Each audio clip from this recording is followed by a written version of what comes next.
Vote চুরি বন্ধ করো, ভোট চুরি বন্ধ করো।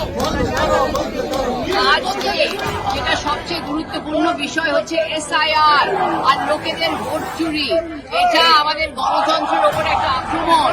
এসআইআর এর ওপর চর্চা হোক, আলোচনা হোক, কারণ যেভাবে নির্বাচন কমিশনকে ব্যবহার করে বিজেপি নিজের এজেন্ডা আগে করছে, লক্ষ লক্ষ লোকদের ভোটার তালিকা থেকে বাদ দেওয়া হচ্ছে। আমরা দেখেছি যে বিহারে 8 লাখ লোকের ওপর ভোটার তালিকা থেকে তাদের বাদ দেওয়া হয়েছে। আর আমরা জানি যে আসল লক্ষ্য হচ্ছে বিহার না, আসল লক্ষ্য হচ্ছে বেঙ্গল। নির্বাচন কমিশনকে যেভাবে ব্যবহার করে বিজেপি নিজের এজেন্ডাকে আগে করছে, এর ওপরে চর্চা জরুরি।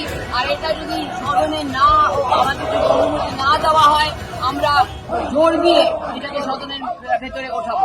ভোট চুরি বন্ধ করো, ভোট চুরি বন্ধ করো।